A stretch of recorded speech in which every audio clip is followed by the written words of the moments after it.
CNI news اور میں ہوں سید عابد قادری ناظرین آپ کو بتاتا چلوں کہ اس وقت ہم موجود ہیں نجف اشرف میں اور ہمارے ساتھ ہی اس وقت روزہ ہے امام علی علیہ السلام کا۔ ہم نے اس کا وزٹ بھی کیا، آپ کو فوٹیج میں بھی نظر آتا ہوگا کہ ان سائڈ روزے کے اندر کے کیا مناظر ہیں اور کس تعداد میں لوگ یہاں عقیدت و احترام کے ساتھ آتے ہیں، اور یہ 24 آورس جاری رہتا ہے، اسی قسم کا رش رہتا ہے، پوری دنیا سے لوگ یہاں آتے ہیں۔ اس وقت ہمارے ساتھ موجود ہیں مولانا انتظار مہندی، اور یہ ہمارے ساتھ یہاں کے حوالے سے بتائیں گے، کافی عرصہ ہوا ہے ان کو یہاں نجف اشرف میں بھی اور باقی جگہوں پر بھی، اور اس حوالے سے ان سے گفتگو بھی کریں گے۔ بتائیے گا کہ آپ خود ہمارے دیکھنے سننے والوں کا اپنا تعارف کروائیے گا، اور آپ کو یہاں کتنا عرصہ ہو گیا؟ اعوذ باللہ من الشیطان اللعین الرجیم، بسم اللہ الرحمن الرحیم۔ میں بہت شکر گزار ہوں شاہ صاحب آپ کا، اور آپ نے ہمیں بھی خدمت کا موقع عطا کیا۔ میں الحمدللہ رب العالمین تقریباً راؤنڈ اباؤٹ 3 ایئرس سے یہاں پہ ہوں، اور درمیان میں کچھ عرصے کے لیے پاکستان چلا گیا تھا، اور ابھی الحمدللہ راؤنڈ اباؤٹ 1 ایئر سے یہاں پہ ہی ہوں۔ الحمدللہ کربلا میں رہائش پذیر ہوں، میرا اپنا گھر ہے کربلا میں، اور ہم ساتھ حوضہ میں بھی تعلیمات جاری و ساری ہیں۔ انسان کو بیدار تو ہو لینے دو، ہر قوم پکارے گی ہمارے ہیں حسین۔ ابھی کل سے ایک گروپوں میں ایک چیز چل رہی ہے، بلکہ نیلسن منڈیلا جو سابق صدر تھے، ان کا جو بیٹے ہیں، ان کے بیٹے جو یہاں پہ تشریف لائے ہیں، یہ وہی چیز ہے کہ انسان کو بیدار تو ہو لینے دو، ہر قوم پکارے گی ہمارے ہیں حسین۔ ان کو بڑا پروٹوکول دیا گیا ہے کہ اتنی بڑی شخصیت ان کے بیٹے جو ہیں وہ یہاں پہ تشریف لائے ہیں۔ اور اس کے علاوہ دیکھیں مولا امام حسین علیہ السلام کی ذات کو ماننے کے لیے، پہچاننے کے لیے یہ بہت چھوٹا لفظ ہے کہ شیعہ ہونا ضروری ہے، نہیں۔ انشاءاللہ جتنے بھی دیکھنے والے ناظرین ہیں، کبھی اب تشریف لائیں تو یہاں پہ دیکھیں، نہیں، یہاں پہ آگے پتہ چلتا ہے کہ امام حسین علیہ السلام کی جو ذات ہے وہ محسن شیعت نہیں ہے، وہ محسن انسانیت ہے۔ اور یہ جو اربعین کا پروگرام، یہ اسی کی ایک نظیر ہے۔ دنیا کا ہر مذہب سے تعلق رکھنے والے لوگ یہاں پہ تشریف لاتے ہیں۔ تو علامہ صاحب کتنے آدمی یہاں آتے ہیں اربعین پر؟ ٹوٹل تقریباً کیا اسٹیمیٹ ہے؟ تقریباً رون اباؤٹ جو ہم ایسٹیمیٹ ہمیں بتایا جاتا ہے، اور جو عراقی حکومت کے حوالے سے ابھی کل کی ہی اچھا کل کی رپورٹ جو ہے، آج تقریباً 13 سفر المظفر ہے، اور کل کی رپورٹ میں آپ کو عرض کرتا ہوں، ابھی 20 سفر تو 7 دن باقی ہیں سرکار، 20 سفر آنے میں 7 دن باقی ہیں۔ کل کی رپورٹ ایرانی جو حکومت ہے اس نے بارڈروں کو بند کر دیا، سیل کر دیا۔ کل کے ایک دن میں ایرانی حکومت یہ بتا رہی ہے کہ بائی روڈ تقریباً 1.25 لاکھ افراد جو ہیں ایرانی تقریباً وہ بارڈروں سے آئے ہیں۔ اور 3 دن پہلے کی جو رپورٹ نجف الاشرف ایئرپورٹ پہ، وہ بھی سب نے دیکھا اور سنا کہ 1 گھنٹے میں سرکار تقریباً راؤنڈ اباؤٹ 40 فلائٹس جو ہیں وہ انہوں نے لینڈ کیا، 40 فلائٹ 1 گھنٹے میں۔ تو اس کو دیکھیں، ابھی آپ ملا لیں کہ اگر 1 گھنٹے میں 40 جو فلائٹس ہیں وہ لینڈ کر رہی ہیں، اور ایک دن میں تقریباً 1.25 لاکھ لوگ جو بارڈر کراس کر رہے ہیں، تو پھر اس کو ہم جب ملٹیپلائی کریں گے 10 دن سے یا 5 دن، تو یہ کہاں تک یہ سلسلہ چلا جاتا ہے۔ سابقہ جو روایات کے مطابق ہمیں یہ پتہ چلتا ہے کہ راؤنڈ اباؤٹ تقریباً 3 کروڑ لوگ جو ہیں وہ اس مشی میں تشریف لاتے ہیں۔ کچھ ظاہر اگٹھے تو ایک دن میں 3 کروڑ، مگر یہ اسٹیمیٹ لگایا جاتا ہے کہ یکم سفر سے لے کر 40 تک، یعنی 20 سفر مظفر تک جو ہے یہ تقریباً 3 کروڑ لوگ ہوتے ہیں کہ جو آتے ہیں اور پھر واپس چلے جاتے ہیں۔ یہ بتائیے گا کہ یہاں کل ہم نے دیکھا جب وہیں آئے ہیں تو گرمی تھی، یہاں تقریباً 48 درجہ حرارت تھا، تو کیا کہاں تک جاتا ہے درجہ حرارت؟ کتنی گرمی اس سے زیادہ اور بھی ہوتی ہے یا اتنی ہی رہتی ہے؟ اس میں سید شاہ صاحب یہ ہے کہ یہ تو اب تھوڑا سا لیٹ آیا ہے تو یہ آپ کو 48 نظر آ رہا ہے۔ تقریباً 2 ویک پہلے، یا سوری راؤنڈ اباؤٹ 3 and 4 ویکس جو ہے وہ بیفور، راؤنڈ اباؤٹ 60 تک بھی چلا گیا تھا، کیونکہ ہم تو یہیں پہ ہیں۔ یہ تو ابھی تھوڑا سا جو ہے وہ نارملی ہو گیا، تو یہ 45-50 کے راؤنڈ اباؤٹ یہ چل رہا ہے، تقریباً ایسے ہی رہتا ہے۔ کبھی پہلے زیادہ تھا، ابھی تھوڑا سا کم ہو۔ اچھا، ہمیں یہ تو بہت 48 بھی زیادہ لگ رہا تھا، تو جب یہ کربلا کا واقعہ ہوا تو آپ کیا امیجن کر سکتے ہیں کہ کیا کتنی گرمی ہوئی ہوگی اس وقت؟ سرکار میرے رونگٹے کھڑے ہو گئے ہیں۔ میں جب دیکھیں، صحیح بات ہے کہ آپ 45 کو بھی زیادہ بول رہے ہیں، اور 40 ظاہر ہے آپ ماشاءاللہ ایک انگلینڈ سے ایک کنٹری اور امریکہ سے بھی لوگ آتے ہیں، وہ ہمیں کہتے ہیں کہ مولانا صاحب یہاں پر تو بہت سلسلہ یہ ہم کہتے ہیں کہ جی یہ شاید میرا کہنا ہے اور ٹھیک ہی ہوگا کہ جب تک آپ کربلا کی سرزمین پہ آتے ہیں اور آپ پیاس کا غلبہ آپ کو محسوس نہیں ہوتا، آپ گرمی کی شدت اور حدت جب تک آپ اس کو دیکھتے نہیں ہیں تو پھر آپ کو کیسے پتہ چلے گا کہ جو وہ کربلا کی گرمی تھی وہ کتنی گرمی ہوگی۔ اور آپ دیکھ سکتے ہیں کہ الحمدللہ اس اربعین کے موقع پر یہ جو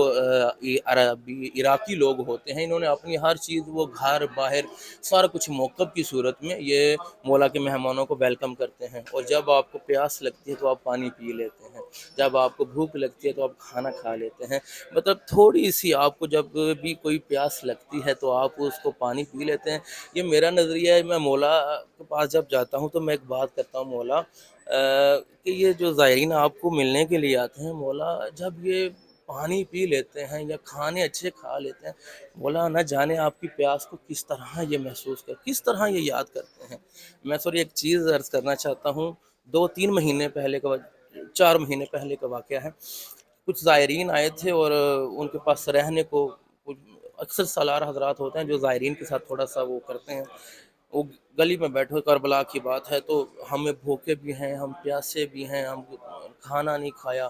الحمدللہ ان کو کچھ دیر کے بعد کچھ ایسے وسائل ہوئے کہ ان کو کھانا بھی مل گیا، ان کو پانی بھی مل گیا۔ پھر میں نے کہا کہ مولا جو کربلا میں بھی آگے اپنی ہی پیاس کو یاد کرتے ہیں کہ ہمیں پیاس ہے اور ہمیں بھوک ہے، تو مولا آپ کی پیاس کو رات کو جب دیکھا میں نے 1-2 بجے کہ باہر لوگ سڑکوں پر لیٹے ہوئے ہیں، وہیں سوئے ہوئے ہیں، جہاں جگہ کسی کو ملی ہے وہاں سو جاتے ہیں۔ اب یہ بتائیے کہ اتنی تعداد میں لوگ یہاں اور سڑکوں پر سوئے ہوئے ہیں، ان کا ظاہر ہے انہوں نے تیار بھی ہونا ہوتا ہے، نمازیں بھی پڑھنی ہوتی ہیں، کھانے بھی کھانے ہوتے ہیں، اور یہ سارے کس طرح کوئی سمجھ آئی ہے آپ کو کہ کیسے مینٹین ہو رہا ہے ہر چیز؟ الحمدللہ رب العالمین۔ سرکار آپ نے 2-3 سال پہلے یہ سنا ہوگا واقعہ کہ حج کے موقع پہ مکہ المکرمہ میں کہ بھاگ دوڑ ہوئی، جس کے نتیجے میں کئی افراد جو تھے وہ نیچے آ کے وہ فوت ہو گئے، اللہ کو پیارے ہو گئے۔ مگر نہ جانے یہ کیا معجزہ ہے امام حسین علیہ السلام کا۔ جب آپ حدود ربا کی بات کریں کہ نجف اشرف کتنا بڑا ہے اور خود کربلا کتنی بڑی ہے، تو یہ بہت چھوٹا سا آپ کو نظر آئے گا، بے شک آپ جو ہے وہ جا کے میپ میں اس کو دیکھیں۔ مگر جہاں تک بات ہے کہ یہاں پہ 1-2 کروڑ لوگ آ جاتے ہیں، اور الحمدللہ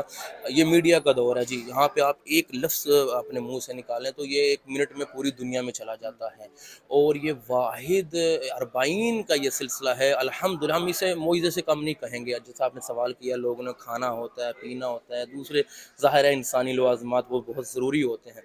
مگر الحمدللہ عراقی حکومت نے جگہ جگہ پہ آپ باہر جا کے دیکھیں گے کہ انہوں نے واش روم کا ایک ٹیمپریری جو سلسلہ ہوتا ہے وہ تقریباً ہر آدھے کلومیٹر میں بھی 2-3 جگہ پہ وہ ایمبولینسز کے کنٹینر انہوں نے بنائے ہوتے ہیں، جہاں پہ آپ کو غسل کا بھی وہ سہولت فراہم کی جاتی ہے، طہارت وغیرہ کی، اور کھانے کی تو آپ بات نہ کریں، ماشاءاللہ آپ خود شاہ صاحب آپ دکھائیں گے کہ شاید ہی دنیا کی کوئی ایسی نعمت ہو جو آپ کو اربعین ووک میں کھانے کو نہ ملے۔ یہ بتائیے گا کہ یہاں جو نجف اشرف میں مومنین آتے ہیں ان کو کون کون سے زیارتیں کرنی پڑتی ہیں؟ سرکار ابھی تو ہم وادی السلام کے بالکل قرب میں موجود ہیں، ہمارے بالکل یہ سامنے وادی السلام قبرستان ہے، اور وادی السلام پہ اگر بولا جائے تو یہ تقریباً گھنٹہ لگ جائے گا کہ دنیا کا سب سے بڑا قبرستان وادی السلام ہے، اور یہ فرامین میں ہمیں سنا اور پڑھا گیا اور لکھا گیا کہ جو مومن ارواح ہوتی ہیں وہ وادی السلام میں ان کو لایا جاتا ہے۔ وادی السلام میں جو قبرستان ہے، یہاں پہ جناب صالح اور جناب ہود نبی علیہ السلام ان کے قبور ہیں، پھر یہاں پہ مقام امام زمان علیہ السلام ہے، مقام امام جعفر صادق علیہ السلام ہے، یہ وادی السلام میں یہ مقامات ہیں۔ پھر یہاں پہ کوفہ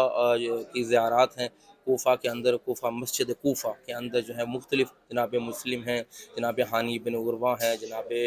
مسلم بن عقیل ہیں، پھر معصم تمار ہیں، ان کی ساری زیارات ہیں۔ تو اس کے علاوہ مسجد حنانہ ہے، مسجد سہلہ ہے، ان کی ساری اگر مسجد حنانہ وہ مسجد جہاں پہ مولا علیہ السلام امام حسین علیہ السلام کا سر مبارک وہ رکھا گیا تھا۔ اور مسجد سہلہ یہ مسجد سہلہ جو ہے یہاں پہ امام مہدی آخر الزمان علیہ الصلوۃ والسلام جب تشریف لائیں گے تو مولا کا جو تخت جو منبر لگے گا وہ مسجد سہلہ میں لگے گا۔ مزید جو ہے وہ جیسے مولا علی علیہ الصلوۃ والسلام کے ذریعہ اقدس ہیں، ان کے ساتھ ہی جناب آدم اور جناب نوح علیہ السلام۔ جو لوگ یہاں آتے ہیں ان کے لیے ایک میسج۔ کربلا آ جانا شاید آسان ہو، مگر کربلا کو اپنے اندر سما لینا اور کربلا کو بچا کے لے جانا یہ بہت مشکل ہے۔ میں اکثر مجالس میں ایک جملہ کہتا ہوتا ہوں، بسم اللہ الرحمن الرحیم، ان الصلاۃ تنہی عن الفحشاء والمنکر، جو تم نماز پڑھتے بے شک تمہاری نماز تمہیں روکتی ہے برائی سے اور برے کاموں سے۔ اس کی یہ میری ایک تحقیق ہے یا میری ایک تعبیر ہے، اگر ظہر پڑھ لی ہے تو مغرب تک آپ نے کوئی ایسا کام نہیں کیا کہ جو اللہ کو اور آل محمد کو ناپسند نہ ہو، اس کا مطلب آپ کی ظہر قبول ہے، کیونکہ یہ نماز آپ کو روک رہی ہے۔ اسی طرح جب آپ کربلا میں تشریف لائیں تو